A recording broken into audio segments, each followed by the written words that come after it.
अच्छा बच्चे, starting with the name of Allah Almighty, we ended up the last lecture on the topic that was non-manufacturing cost. Today we are going to continue our discussion from the next topic, that is the difference between the product cost and the period cost. जहाँ तक product cost और period cost का ताल्लुक है, as the name product cost indicates, product cost का मतलब क्या है कि जो आपकी प्रोडक्ट पे लगी हो, यानी उसकी मैन्युफैक्चरिंग पे लगी हो, वो तमाम के तमाम खर्चे जिससे जो कि आपको अपनी प्रोडक्ट में नज़र आ रहे हैं, उसकी मैन्युफैक्चरिंग में या उसके प्रोसेस के अंदर कंप्लीट करने में और उसे हासिल करने में, उसे मेक करने में यानी बनाने में, वो तमाम के तमाम खर्चे हमारी प्रोडक्ट कॉस्ट में चले जाते हैं। यानी हम वो खर्चे जो कि हम अपनी प्रोडक्ट में देख सकें, उन तमाम खर्चों को प्रोडक्ट कॉस्ट कहा जाता है। ठीक हो गया। अब बात है कि सर प्रोडक्ट तो ठीक है हम बना रहे हैं, लेकिन फिर प्रोडक्ट कॉस्ट और पीरियड कॉस्ट में फ़र्क क्या है? पीरियड एक ख़ास दौरानिए के अंदर, means during one financial year के अंदर whatever the product you are making, वो प्रोडक्ट भी तो फिर उस पीरियड के अंदर ही बन रही है, उसके ऊपर भी हम कॉस्ट इन्वेस्ट कर रहे हैं। तो सर फिर इन दोनों में, प्रोडक्ट कॉस्ट में और पीरियड कॉस्ट में फ़र्क क्या हुआ? प्रोडक्ट कॉस्ट वो होती है जो कि आपकी प्रोडक्ट से रिलेट करती है। लेकिन फॉर एग्जांपल मैंने तो रेंट देना है, अगर मैं कोई भी प्रोडक्ट बनाऊं ना बनाऊं, आई हैव टू पे द रेंट, मुझे तो रेंट पे करना पड़ेगा। मैं ये नहीं कह सकता कि सर मैंने तो इस महीने में कोई प्रोडक्ट नहीं बनाई तो इसलिए प्लीज़ मुझसे रेंट ना लें। ठीक है। या जो मीटर रेंट भर रहा हूँ वो मुझसे ना लें, या मैं जो इंश्योरेंस एक्सपेंस भर रहा हूँ, सर वो जो मशीनरी की इंश्योरेंस करवाई है, सर उस मशीनरी में इस महीने मैंने कोई भी प्रोडक्ट नहीं बनाया, काइंडली मुझसे इंश्योरेंस प्रीमियम ना लें। तो ये तमाम वो कहेंगे नहीं, you have to give that thing, you have to bear that cost, you have to pay that amount. ये तमाम की तमाम चीज़ें आपके लिए क्या बन जाती है? पीरियड कॉस्ट बन जाती हैं। यानी उस पीरियड के अंदर जो प्रोडक्ट बने या ना बने, प्रोडक्ट बने या ना बने, even that you have to pay certain activities. जैसे कि हमारा जो प्लांट है या फैक्ट्री है, वहाँ पे जो भी हम खर्चे करते रहें या ना करें, या प्रोडक्ट बनी है वहाँ पे या नहीं बनी, हम कहते हैं कि जो ऑफिस है, हेड ऑफिस है किसी भी ऑर्गेनाइजेशन का, जिसे हम एडमिन कहते हैं, ब्रांच एडमिनिस्ट्रेटिव ब्रांच जिसे हम नाम देते हैं, वहाँ पे जो जो लोग हैं उनकी सैलरी है, उनको हमने कमीशन देना है, ये तमाम की तमाम चीज़ें पीरियड कॉस्ट में आती हैं। यानी इस पीरियड के अंदर हमें उन्हें पे करना पड़ेगा। डायरेक्टर को हम ये नहीं कहेंगे कि सर इस साल हमने इन्वेस्टमेंट नहीं की, हमने कोई प्रोडक्ट नहीं बनाया, काइंडली आप इस साल कोई सैलरी ना लें। नहीं, हमने ये अमाउंट देनी है। पीरियड कॉस्ट का मतलब क्या है कि उस पीरियड में प्रोडक्ट से रिलेटेड, यानी वो तमाम खर्चे जो प्रोडक्ट से हट के हो रहे हैं, वो तमाम के तमाम पीरियड कॉस्ट के अंदर आ रहे हैं। All the cost that you are bearing except the product itself is the period cost. वो तमाम के तमाम खर्चे जो प्रोडक्ट के अलावा आप बियर कर रहे हैं उसे पीरियड कॉस्ट कहते हैं। उसके बाद हमारा एक और कॉन्सेप्ट है, the difference between the prime cost and conversion cost. अब ये बड़ा इंपॉर्टेंट है, इसे अंडरस्टैंड करना। Before this particular to topics और these two particular examples, we have to recall the concept of direct material, we have to recall the concept of indirect material, we have to recall the concept of direct labor, we have to recall the concept of indirect labor, and we have to recall the concept of manufacturing overhead. Direct material कौन सा था? जो आपकी product में directly involve है। जैसे कि अगर एक टेबल की बात करें तो उसमें लकड़ी डायरेक्टली इन्वॉल्व है, पेंट डायरेक्टली इन्वॉल्व है, उसके अंदर जो नट्स या जो कीलें होती हैं वो डायरेक्टली इन्वॉल्व है। तो ये जो आपकी प्रोडक्ट में नज़र आ रहा है वो डायरेक्ट मटेरियल। डायरेक्ट लेबर कौन सी है? वो जो आके इस प्रोडक्ट को बना रही है, वो डायरेक्ट लेबर आ गई। ठीक है। तो हम बात करते हैं कि प्राइम कॉस्ट क्या होती है। प्राइम का मतलब होता है the most important thing, the most important cost. हम प्राइम के कॉन्सेप्ट को अगर समझने के लिए हम कहते हैं कि what is the prime time for Pakistani dramas. Pakistani dramas का प्राइम टाइम क्या है? 8 बजे है। पाकिस्तानी न्यूज़ का प्राइम टाइम क्या है? 9 बजे है। ठीक है। तो प्राइम का मतलब क्या होता है कि the most important cost, the most related cost, the most concerned cost, ठीक है। तो डायरेक्ट मटेरियल और डायरेक्ट लेबर, इन दोनों का जो कम्बिनेशन है ना, the sum of your direct material and direct labour is basically the prime cost. इन दोनों को सम को हम प्राइम कॉस्ट कहते हैं। अब उसकी रीज़न क्या है कि सर हम इन्हें ही क्यों कहते हैं, हम इनडायरेक्ट लेबर को क्यों नहीं कहते। इनडायरेक्ट लेबर में मैं जो एग्जांपल आप लोगों को कोट कर चुका हूँ या कर रहा हूँ वो है सुपरवाइज़र सैलरी। ये जो आपके प्लांट है उसमें लेबर तो काम कर रही है, आके आपकी प्रोडक्ट को बना रही है, लेकिन वहाँ पे सुपरवाइज़र भी खड़ा हुआ है, वो अपनी सैलरी चार्ज करता है। सुपरवाइज़र सैलरी क्यों चार्ज करता है, क्योंकि उसे पता है कि मैं आऊँगा, इन्हें ओवरव्यू बताऊँगा, उन्हें देखूँगा, इन्हें बताऊँगा कि तुमने कितने टाइम पे कितना टाइम तुमने काम किया है, अच्छा कितनी मटीरियल ये इस्तेमाल कर रहे हैं, मैं अप्रूवल दूँगा और फिर मैं इस पर इन्हें देख रहूँगा, इन्हें कहूँगा, डायरेक्शंस दे रहूँगा। लेकिन लेट्स सपोज एक दिन सुपरवाइज़र को कहीं जाना पड़ गया, the supervisor is on leave, छुट्टी पे है, तो क्या उस दिन प्रोडक्शन नहीं होगी? नहीं होगी। लेबर उस दिन भी काम कर रही होगी, मटेरियल उस दिन भी इस्तेमाल हो रहा होगा। यानी इन दोनों की कम्बिनेशन से, डायरेक्ट मटेरियल और डायरेक्ट लेबर से, हमारी प्रोडक्ट उस वक्त भी बन रही होगी, ठीक है। प्रोडक्ट में इनडायरेक्ट लेबर का भी उतना ही हिस्सा है, लेकिन असल में डायरेक्ट मटेरियल और डायरेक्ट लेबर ये प्राइम रोल अदा करते हैं किसी भी प्रोडक्ट को बनाने में। इसीलिए the sum of direct material plus direct labour is called prime cost. ठीक हो गया। इसके बाद हमारा अगला फैक्टर है या अगला कॉन्सेप्ट है, that is your conversion cost. Convert करने के लिए क्या चीज़ इस्तेमाल होगी। अब कन्वर्जन का कॉन्सेप्ट समझने के लिए एक बात याद रखना है कि सर कन्वर्ट करना किस चीज़ को है। मटेरियल तो आपके पास पड़ा हुआ है, मटेरियल की कॉस्ट को हटाकर, मतलब मटेरियल इटसेल्फ कन्वर्ट होने वाली चीज़ है, इसलिए कन्वर्जन कॉस्ट में मटेरियल नहीं आएगा। कन्वर्ट करने के लिए क्या चीज़ ज़रूरी है सर? लेबर ज़रूरी है। लेबर उसे कन्वर्ट करेगी, वो मटेरियल पूरी ज़िंदगी पड़ा रहे, वो कन्वर्ट नहीं होने वाला। तो labour itself is very much important to convert the material into a finish good. यानी रॉ मटेरियल को फिनिश गुड में बदलने के लिए हमारे पास जो मोस्ट इम्पॉर्टेंट रोल प्ले करता है वो लेबर परफॉर्म करती है, और जो ज़्यादातर रोल प्ले करता है वो डायरेक्ट लेबर परफॉर्म करती है। ठीक हो गया।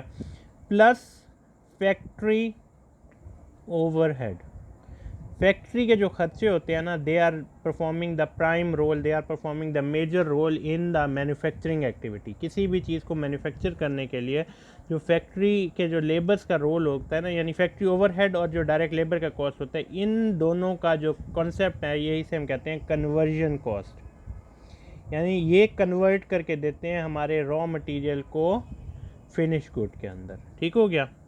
अच्छा, इसके बाद हमारा जो कॉन्सेप्ट है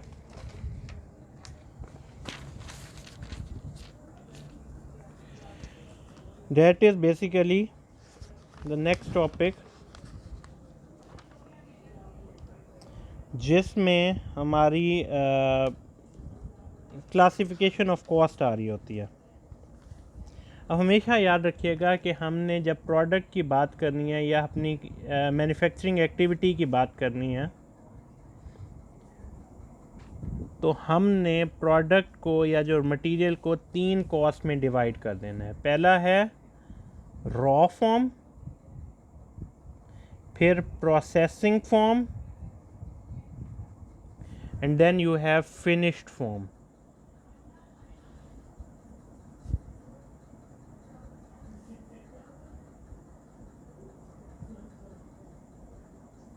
raw form means raw material, वो मटेरियल जो रॉ फॉर्म में है, अभी खाम हाल, जिसे हम उर्दू में कहते हैं खाम हालत में है, मतलब अभी इसके ऊपर कोई काम नहीं शुरू हुआ, ये अभी स्टोर रूम में पड़ा हुआ है। This material is present in your store room, खाम फॉर्म में है। वहाँ से जब आप लेके आते हो उसे प्रोसेस्ड फॉर्म में आप लेके आते हैं, मतलब वहाँ से चीज़ उठा के उस पर स्टार्ट करते हैं काम करना। अब इसे कहते हैं वर्क इन प्रोसेस, यानी काम करने, वर्क इन प्रोसेस मटेरियल, वो मटेरियल जो प्रोसेस में आ गया है। जब आपने ये स्टोर रूम में रखा हुआ था तब तक वो रॉ मटेरियल था, स्टोर रूम से आपने मैन्युफैक्चरिंग यूनिट के अंदर ट्रांसफ़र किया, so now that is named as work in process material. और जब वर्क इन प्रोसेस मटीरियल, हमेशा याद रखिएगा कि 1% से लेकर 99% तक ये कंसीडर किया जाता है। 0% अगर उस पर काम हुआ है तो वो रॉ मटेरियल है। 1% से लेकर 99% तक वो वर्क इन प्रोसेस है। और जब वो 100% हो जाता है, that is named as the finished goods. अब ये फिनिश्ड गुड्स फिनिश्ड फॉर्म में आ गया, ठीक हो गया।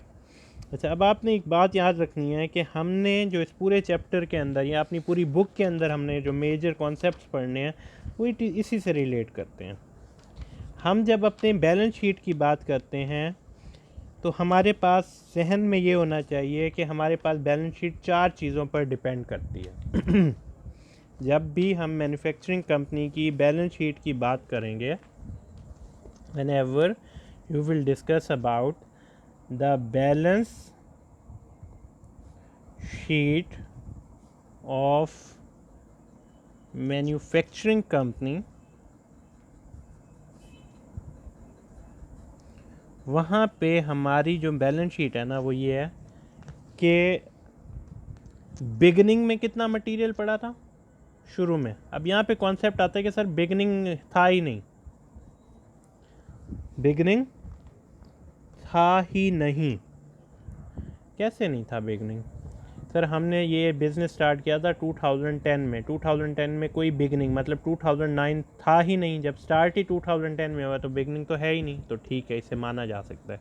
लेकिन ये रियर केसेस में होगा। रियर केसेस में ऐसा होगा कि जब 2010 कंप्लीट हुआ या 2011 में आया तो तमाम का तमाम raw material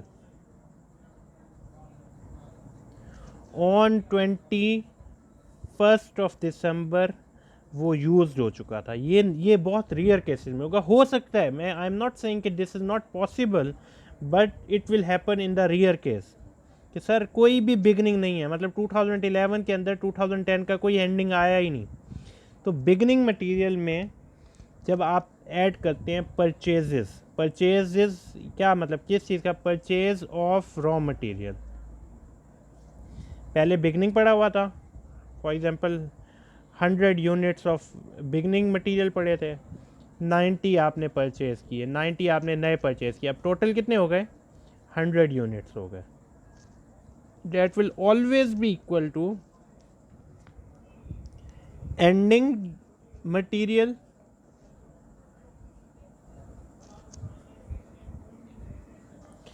and material used. ठीक है, हमेशा यार एंडिंग में मटेरियल पड़ा हुआ है। अब हमारे पास 30 यूनिट्स, यूज़ कितने हो गए हैं? 70। इस प्रोसेस को याद रखना है आपने। ये भी 100 और ये भी 100। This is how we are going to manage the balance sheet of an organisation. हम ये कहेंगे कि जब जब बिगनिंग मटेरियल प्लस परचेजेस लिए गए उन तमाम यूनिट्स का sum will always be equal to ending units plus material used, उनका सम, वो हमेशा बराबर होंगे। ठीक हो गया। इसके बाद हमारा कॉन्सेप्ट है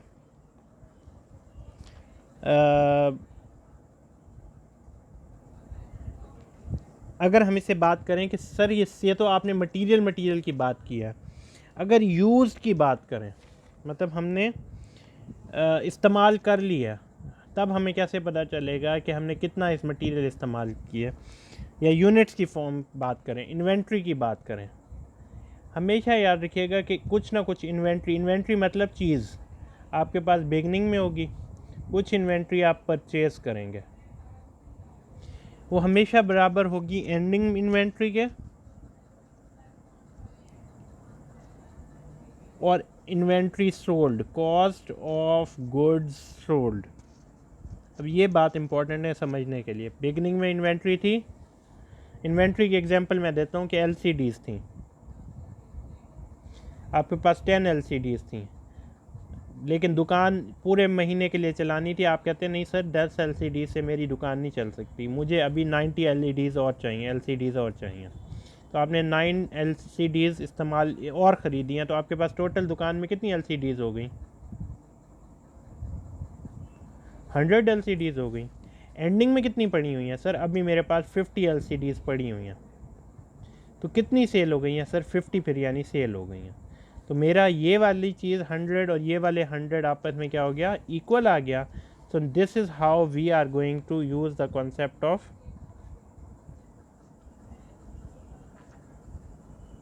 बैलेंस शीट। ये बैलेंस शीट का कॉन्सेप्ट है हमारा, ठीक हो गया। अच्छा, अब हम बात करते हैं इसके बाद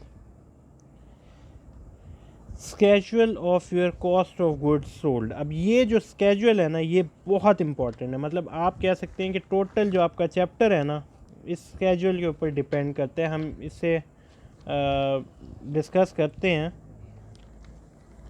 स्केजुअल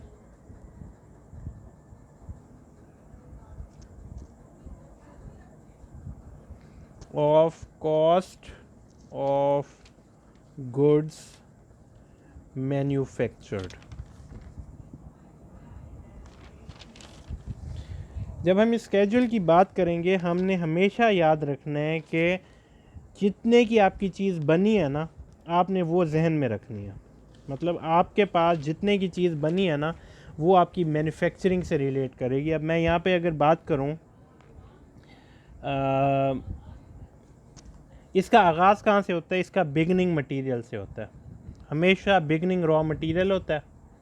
अब मैं मैन्युफैक्चर्ड की बात कर रहा हूँ, कॉस्ट ऑफ गुड मैन्युफैक्चर्ड यानी बन चुकी है, तो वो बनने का आगाज़ होता है रॉ मटेरियल से। बिगनिंग का रॉ मटेरियल पड़ा होगा। बिगनिंग का रॉ मटेरियल क्या होगा? लास्ट ईयर का ending, last year ending material, ये आपका बिगनिंग बन जाएगा। ठीक है, वो हम कहते हैं 8 फॉर एग्जांपल 10,000 है। Plus purchases, you purchase a new product, you purchase certain new raw material. आपने कोई नया रॉ मटेरियल परचेज किया, तो beginning raw material plus purchases. Purchases हम लगा लेते हैं कि सर 20,000 के रॉ मटेरियल हमने और परचेज़ किया, ठीक हो गया। अब याद रखिएगा, मैंने आपको पहला जो आइडिया दिया है वो क्या है कि पहले रॉ फॉर्म होता है, रॉ मटेरियल होता है, फिर वर्क इन प्रोसेस होता है, और फिर फिनिश गुड्स होता है। ठीक है, ये 3 हमारे मटेरियल हैं, work in process, finish good और रॉ मटेरियल। ठीक हो गया। हमने परचेजेस की, तो अब हम इसके बाद कहते हैं raw material available for use. Raw material available for use, यानी हम कहते हैं कि इस्तेमाल के लिए। सर पहला ये पड़ा हुआ था, उसके बाद हमने इतना और परचेज़ किया, तो कितने का raw material available for use है?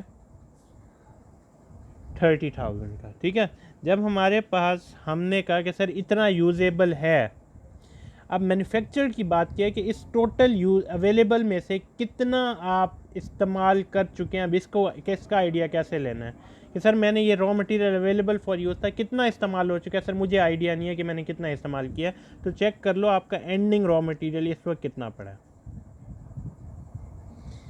जो बच्चे को इस बात में कॉन्सेप्ट में प्रॉब्लम हो रही है, वो पूरे बार बार इस वीडियो को देखें, बार बार पीछे जाके कॉन्सेप्ट को समझने की कोशिश करें कि बिगनिंग रॉ मटेरियल था 10,000 का, परचेज रॉ मटेरियल आपने और मटेरियल परचेज किया 20,000 का, आपके पास रॉ मटेरियल आ गया तकरीबन 30,000 का। अब मुझे पता नहीं है कि सर मैंने कितना रॉ मटेरियल यूज़ किया, तो इस वक्त चेक करो बाकी कितना पड़ा हुआ है। एंडिंग रॉ मटेरियल इस वक्त फॉर एग्जांपल आपके पास पड़ा हुआ है 17,000 का, तो आपके पास रॉ मटेरियल यूज़ कितना आ गया?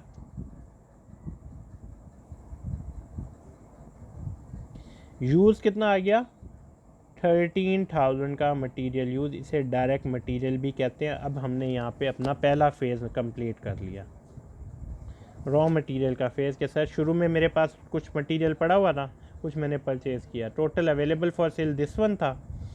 अब एंडिंग में सर इतना पड़ा हुआ है, तो कितना इस्तेमाल हो चुका है? 13,000 इस्तेमाल हो चुका है। ठीक हो गया। इसमें ऐड करें डायरेक्ट लेबर।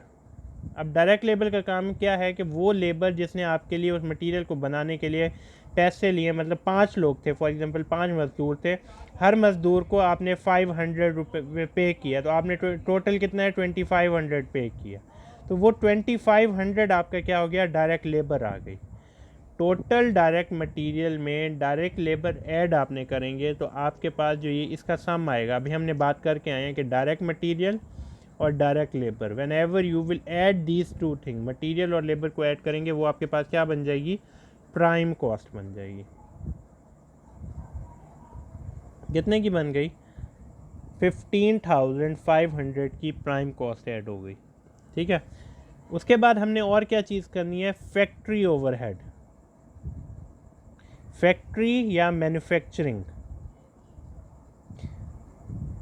अब जिन बच्चों को ये बात भूल चुकी है कि वो फैक्ट्री ओवरहेड क्या होता है, मैन्युफैक्चरिंग ओवरहेड या फैक्ट्री ओवरहेड क्या होता है, वो पिछली वीडियोस या देख लें, या वो इस कॉन्सेप्ट को याद रखें कि when I discuss with them कि मटेरियल और लेबर के अलावा हर खर्चा, डायरेक्ट मटेरियल और डायरेक्ट लेबर के अलावा हर खर्चा फैक्ट्री का खर्चा है, जिसमें हमारा सुपरवाइज़र की सैलरी आ रही है, जिसके अंदर हमारी ऑयल आ रहा है जो हम मशीन को दे रहे हैं, इसके अंदर हमारा सिक्योरिटी गार्ड के खर्चे आ रहे हैं जो कि हमारे लिए परफॉर्म कर रहे हैं ड्यूटी फैक्ट्री के गेट के ऊपर। तो हर खर्चा, फैक्ट्री की इंश्योरेंस, फैक्ट्री का रेंट, फैक्ट्री की बिल्डिंग की इलेक्ट्रिसिटी, ये फैक्ट्री ओवरहेड है, वो हमने ऐड करनी है। अब लेट्स सपोज जो फैक्ट्री ओवरहेड है ना, वो हमारे पास आ रहा है 4500 का, तो टोटल जो आपका इसका सम आएगा ना,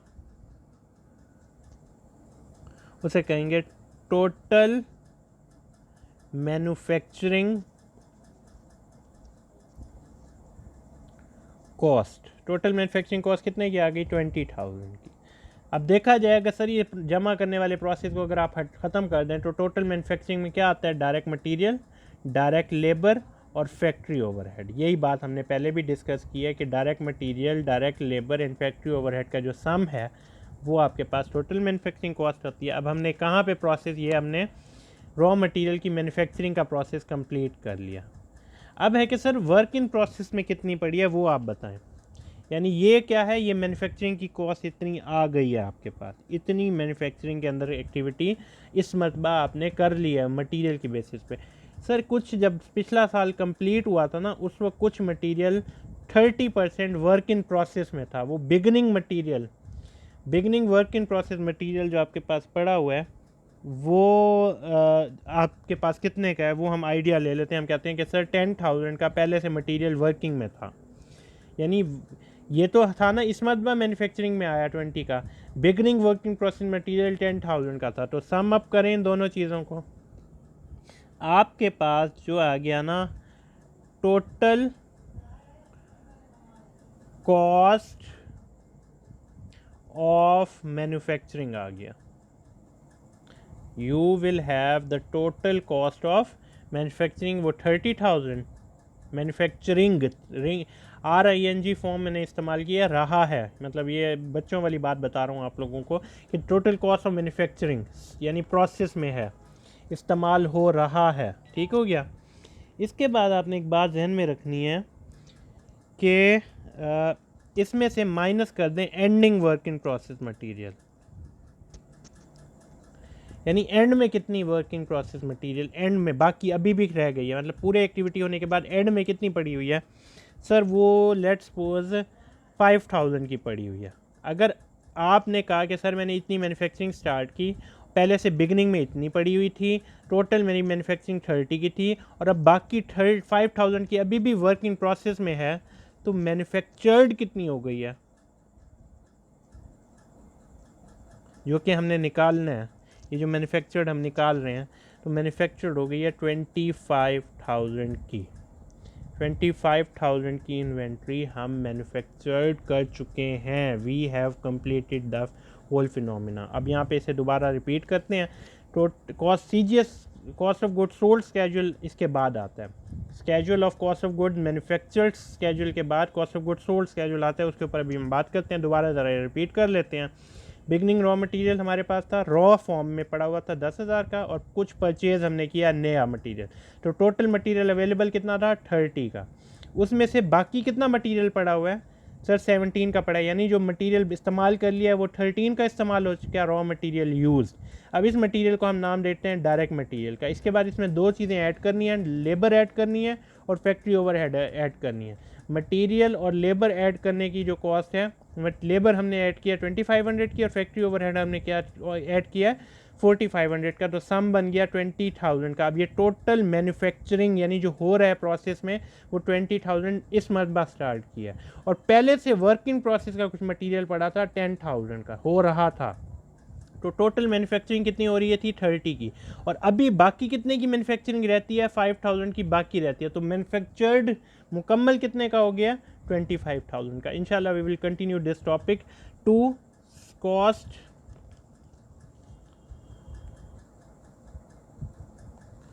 we will continue this topic to cost of goods sold statement in the next video. Till then, Allah Hafiz.